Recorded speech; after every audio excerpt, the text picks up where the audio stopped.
പിന്നെ ഈ കാലാവസ്ഥേൻ്റെ കാര്യങ്ങൾ നമുക്ക് അറിയുന്ന കാര്യമാണ്. പക്ഷേ അതൊക്കെ നിയന്ത്രിക്കാനുള്ള പല രീതിയിലുള്ള ടെക്നിക്കുകളും നമുക്ക് അവൈലബിൾ ആണ്. ആ ടെക്നോളജിയൊക്കെ യൂസ് ചെയ്തിട്ട് ഇതുവരെ നിങ്ങളൊക്കെ നമ്മുടെ കൂടെ നിന്നുണ്ട്, ഇവിടുത്തെ ജനങ്ങൾ കൂടെ നിന്നുണ്ട്, കക്ഷി രാഷ്ട്രീയ ഭേദമന്യേ എല്ലാ ആളുകളും നമ്മുടെ കൂടെ നിന്നിട്ടുണ്ട്. അവരുടെയൊക്കെ സപ്പോർട്ടും സാന്നിധ്യവും നമുക്ക് ഇനിയും വേണം.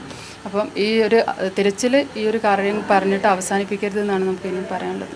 മറ്റൊന്ന് ഈ ഇവിടെ നടക്കുന്ന കാര്യങ്ങൾ കുടുംബത്തെ കൃത്യമായിട്ട് അറിയിക്കാനൊന്നും സംവിധാനം ഇതുവരെ ആയിട്ടുണ്ടോ? നേരിട്ട് ഹസ്ബൻഡ് തന്നെയാണ് നമ്മളെ അറിയിക്കുന്നത്. അതിലൊന്നും നമുക്ക് യാതൊരുവിധ പ്രശ്നങ്ങളും ഇല്ല. എല്ലാ ഹസ്ബൻഡ് നമുക്ക് കറക്റ്റ് പറഞ്ഞു തരുന്നുണ്ട്. പക്ഷെ നമുക്ക് തിരച്ചിൽ യാതൊരു കാരണവശാലും നിർത്താൻ പാടില്ല. പിന്നെ മെനയാന്ന് നമുക്ക് ലോറി കണ്ടു, അത് ഐഡൻറ്റിഫൈ ആയി എന്നൊക്കെ പറഞ്ഞിട്ടുണ്ടായിരുന്നു. പക്ഷെ ഇന്നൊന്നും അതിനെപ്പറ്റി യാതൊരുവിധ ഇതുമില്ല.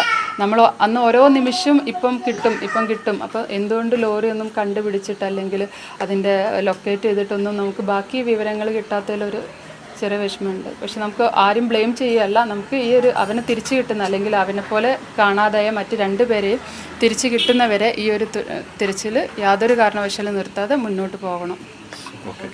പിന്നെ ഒറ്റ കാര്യം കൂടി, 13 ദിവസമായി. അപ്പം അമ്മ ഇപ്പോഴും ചോദിക്കുകയാണ് എൻ്റെ മകന് എന്താ പറ്റിയത്. ഈ 13 ദിവസമായിട്ട് നമ്മളെന്താ ഇനി പറയേണ്ടത്, എന്നാൽ തിരിച്ചു വരിക ഒന്നും അറിയില്ല. അപ്പം നഷ്ടമായിട്ട് അർജുനെ നമുക്ക് നഷ്ടമായിട്ട് 13 ദിവസമായി. അപ്പോൾ ഇനിയും 4 ദിവസം നമ്മൾ എന്തടിസ്ഥാനത്തിലാണ് നമ്മളിവിടെ നിൽക്കേണ്ടതെന്നും നമുക്ക് അറിയുന്നില്ല. അപ്പം എല്ലാവരുടെയും സപ്പോർട്ടോടും ഇതുവരെ നിന്ന് എല്ലാ രീതിയിലും നമുക്ക് തിരച്ചിൽ നല്ല രീതിയിൽ തന്നെ മുന്നോട്ട് പോകാൻ വേണ്ടിയിട്ട് നമ്മുടെ ഇവിടുത്തെ സാറൊക്കെ പറയുന്നുണ്ടെന്ന് പറയാം, CM എല്ലാവരും അവരുമായിട്ട് സംസാരിച്ചിട്ടുണ്ട്. പക്ഷെ യാതൊരു കാരണവശാലും തിരച്ചിൽ നിർത്തരുത്. അതിന് എല്ലാ സപ്പോർട്ടും നമുക്ക് വേണം.